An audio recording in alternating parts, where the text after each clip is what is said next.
kamu lagi lihat apa? Lagi liatin ini nih, calon tetangga kita. Rumahnya udah pada mau jadi. Rumah kita juga udah mau jadi, sayang. Wah, sedikit lagi kita bisa tinggal di sini, sayang. Yoi. Masya Allah. Cek ke dalam yuk. Yuk. Assalamualaikum. Nah, ini dia living roomnya. Ya, sederhana-sederhana aja ya.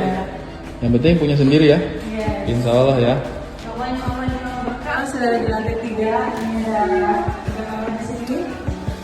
Kamar utama, dan kamar adik bayi di sini juga.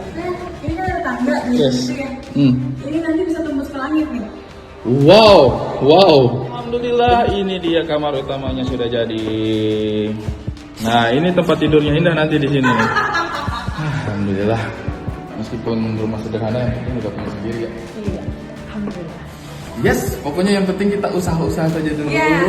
Mudah-mudahan rumah ini bisa menjadi tempat tinggal. Amin. Semoga menjadi tempat istirahat juga buat kita semua Dan yang juga nyaman. bisa menjadi tempat tumbuh kembangnya itu dia yang bersuara itu. Dia yang ambil videonya loh. Terima kasih ya anakku sudah mau memegang HP untuk bapaknya dan ibunya bisa influence. Iya, kamu jadi videografer ya? Doakan ya rumahnya bisa segera kita huni. Iya.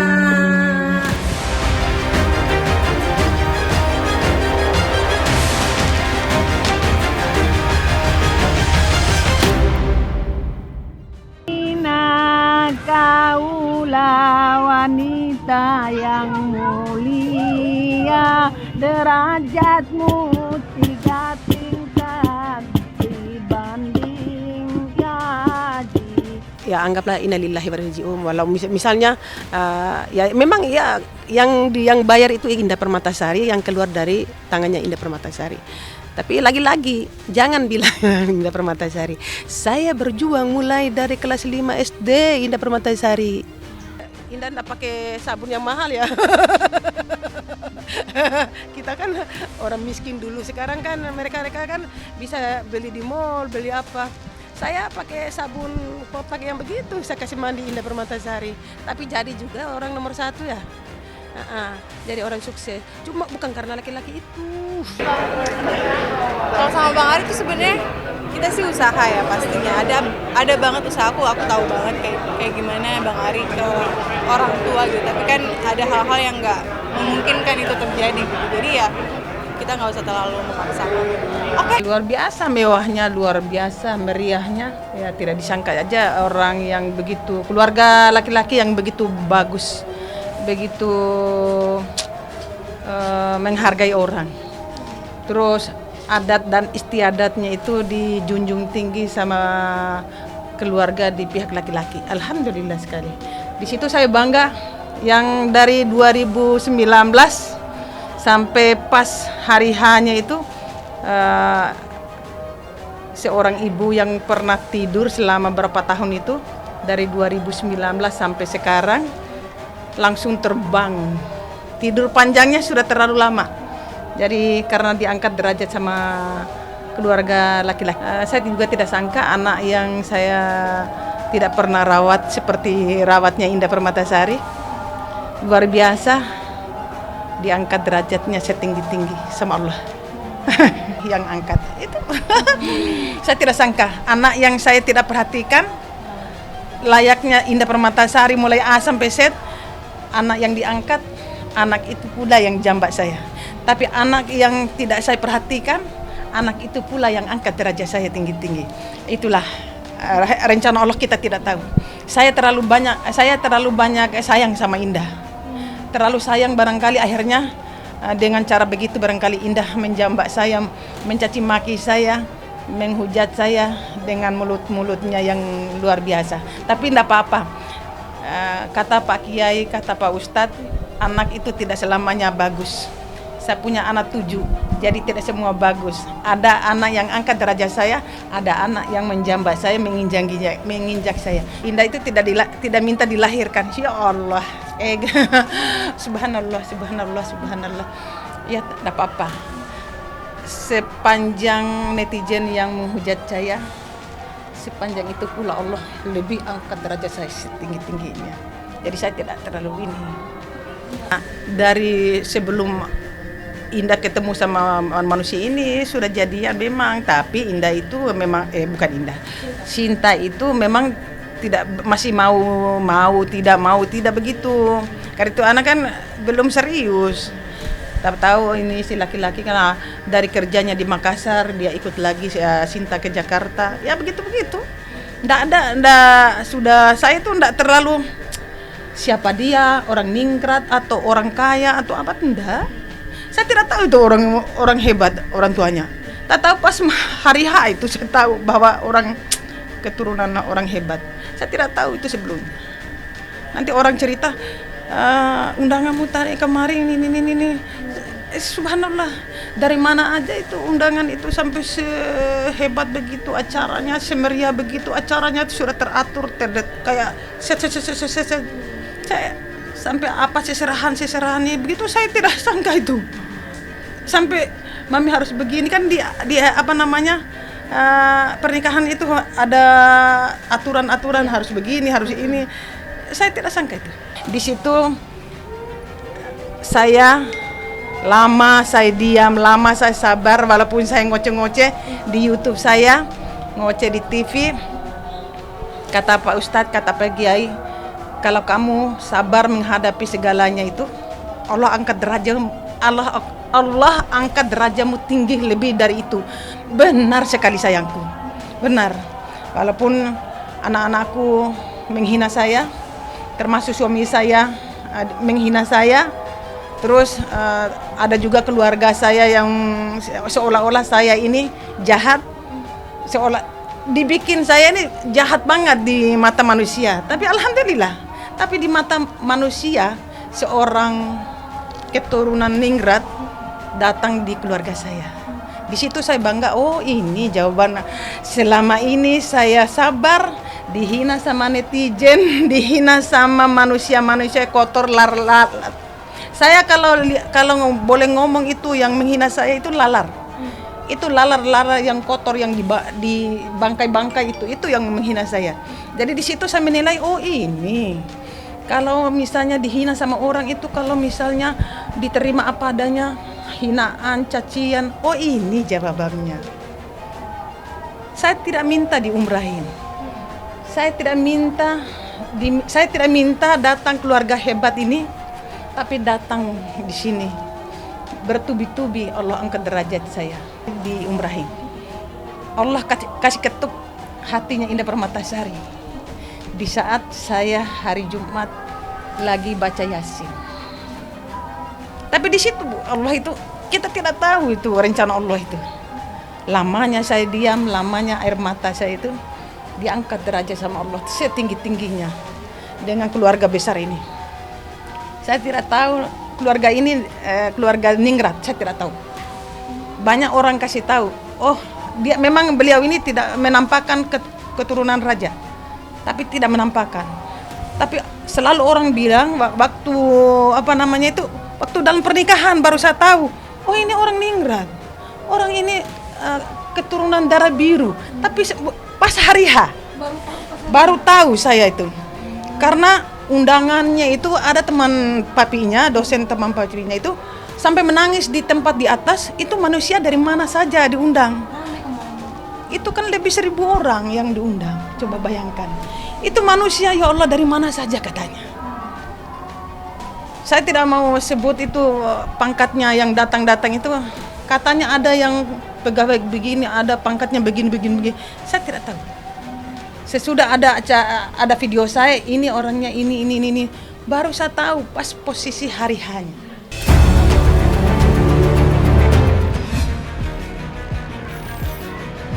Pada tanggal 7 Maret kami sudah menerima SP2AP berkaitan dengan laporan polisi di Polda Metro Jaya terhadap terlapor CSB. Terlapor CSB telah ditetapkan sebagai seorang tersangka oleh Polda Metro Jaya. Di sini S-tab-nya ya. Surat ketetapan menetapkan tersangka seorang CSB tersebut. Yang pasti bersyukur dengan proses yang panjang ini bisa sampai di titik ini itu luar biasa banget. terima kasih buat suami, buat tim pengacara juga, Bang Roland Potu, dan juga yang pasti aku mau terima kasih buat Ditreskrimum Polda Metro Jaya yang sudah membantu luar biasa atas penanganan kasus yang terjadi saat ini, dan lega akhirnya bisa membuktikan bahwa terlapor CSB saat ini sudah ditetapkan sebagai tersangka. Jadi ya ini adalah buah perjuangan kita semua menggapai keadilan, menegakkan hukum di Indonesia. Semoga kejadian kayak gini juga nggak terulang lagi. Mudah-mudahan ini bisa menjadi salah satu contoh buat orang yang mau berbuat jahat, jangan macem-macem, karena hukum di Indonesia itu akan tetap bisa ditegakkan seadil-adilnya gitu. Ya, dengan proses yang segini panjang, ya mudah-mudahan bisa memulihkan kerugian yang aku alami. Itu yang pertama ya. Yang kedua ya semoga bisa cepat selesai juga, karena aku juga nggak mau ini berlarut-larut, karena aku punya anak, repot, juga lagi rencana mau punya anak lagi. Jadi nggak mau hal ini berlarut-larut, mengganggu keluarga, mengganggu Daily life lah. daily life anak-anak juga, soalnya kan kasihan mereka. Dari status saksi yang sudah dinaikkan seorang tersangka, jelas itu kan begitu, dapat dilakukan surat perintah penangkapan ataupun penahanan, dan itu yang akan kami mintakan juga. Dengan penetapan tersangka, Polda Metro Jaya itu telah membuktikan bahwa dugaan pidana yang dilakukan oleh klien kami itu hanya 1 unit mobil. Ya, 1 unit mobil. Ya apa? Alphard yang namanya B73 DAR. Ya, ini. Dan di sini tidak ada lagi yang namanya nilai kerugian. Sangat-sangat berbanding terbalik pada saat laporan mereka dengan press release, dengan hebohnya dinyatakan ada 9 unit. Dengan asumsinya dibilang 9,8 miliar. Boleh saja dia menganggap apapun, boleh saja dia menganggap laporan kita salah, tetapi inilah prosesnya, prosedurnya. Kalaupun memang penyidik dalam artian hal ini tidak menemukan 2 alat bukti yang cukup untuk menetapkan seorang terlapor tersebut sebagai tersangka, kan nggak mungkin hasilnya demikian. Nah, makanya saya bilang Tuhan luar biasa. Mukjizat itu nyata. Mana yang benar, mana yang salah dipertontonkan hari ini. Ya, sehingga ini mungkin adalah pintu gerbang terbaik untuk tanggal 15 nanti di PN Jakarta Selatan. Dalam nama Tuhan mudah-mudahan ya gugatan kami perbuatan melawan hukum itu dikabulkan sama hakim. Haleluya bagi saya. Karena kenapa? Kalau terkait penetapan tersangka di sini sudah 0. Tidak ada nilai kerugian. Ini resmi loh. Nah, kalau terkait mobil ini bisa kami jelaskan bahwa pihak mereka sudah terima uang dalam bentuk dolar. Ya, pada saat BPKB mobil, STNK mobil plus unit dibawa ke Bali. Penyerahan mobil itu di daerah Tebet. Dan ini ada Jessica-nya. Dengan nominal, nah itu Tanya sana. Ini klien kami suruh press kompres, tunjukkan bukti. Makanya kita bantah penetapan tersangka ini tanpa BAP dari klien kami.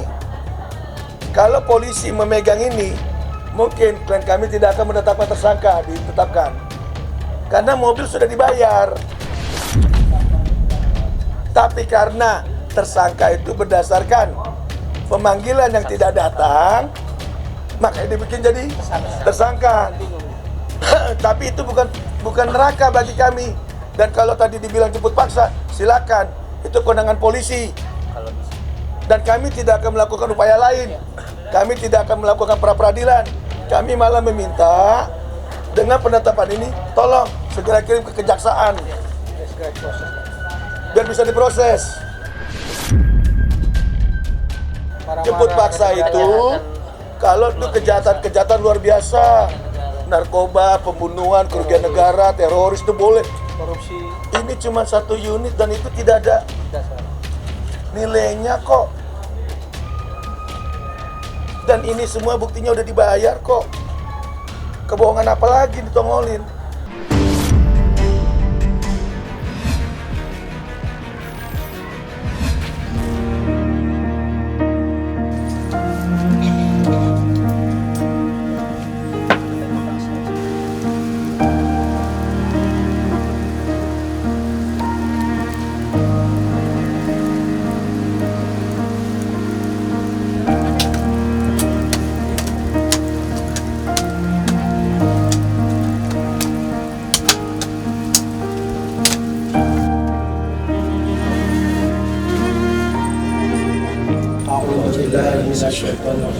Bismillahirrahmanirrahim. Alhamdulillahirabbil alamin. Iyyaka na'budu wa iyyaka nasta'in. Shiratal ladzina an'amta alaihim waladdallin. Allahumma shalli ala sayyidina wa habibina syafi'ina maulana Muhammad. Almarhumah kakak saya, Tini Rustini, semalam meninggal tepat pukul 22.07. Kebetulan saya juga masih di rumah sakit, hampir tiap hari selama 2 minggu itu ke rumah sakit. Sejak COVID itu yang dikenain paru-paru, tapi mungkin karena obatnya ini obat biasa, obat generik, jadi terus tidak full, mungkin tidak tuntas. Dari situ mulai sesak-sesak, terus ternyata diperiksa sudah kena paru-parunya gitu. Tini Rustini sakitnya yang sudah mulai agak berat dalam 2 minggu ini. 1 minggu itu sudah lemah, terus 1 minggu kemudian dia minta dibawa ke rumah sakit. Kita bawa ke rumah sakit. Dalam perkembangan itu kondisinya up and down, terus sempat cuci darah juga, tapi setelah cuci darah beberapa jam aja kelihatan segar. Habis itu mulai drop sampai akhirnya tadi malam, gila ya, waktu mulai sakit aja saya seperti kehilangan, seperti agak pincang gitu. Kenapa? Karena saya mau apa-apa nggak ada lagi yang bisa saya mintain tolong untuk urus ini dan itu gitu. Walaupun ada tim saya, tapi beda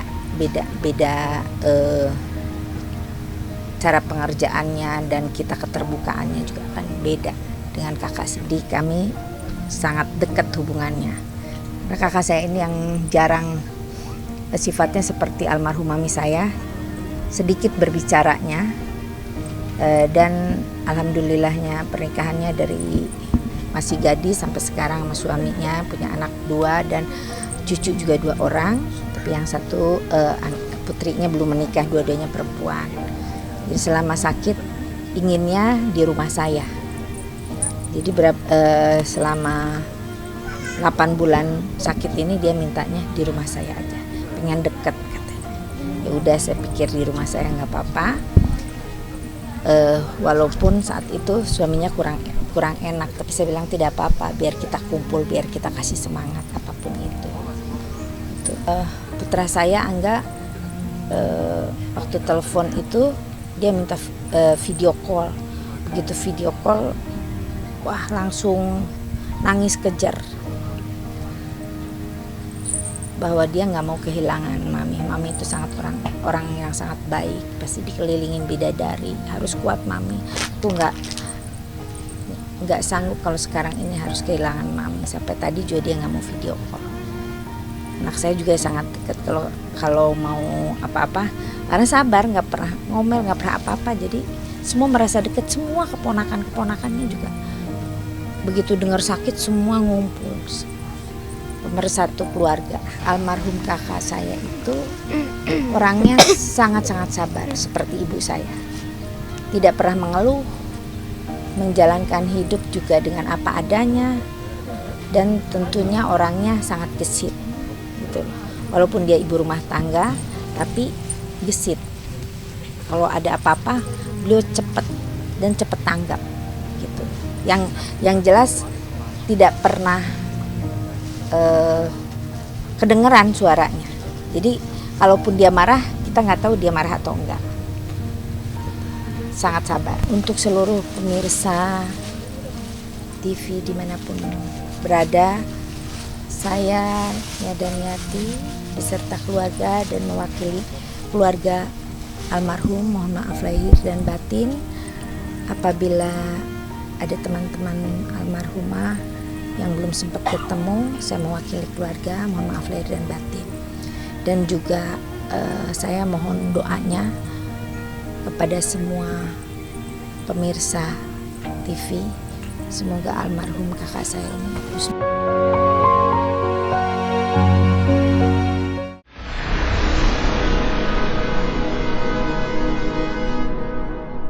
Jadi jangan lupa untuk subscribe Cumi Cumi. Ditekan ya tombol lonceng merahnya.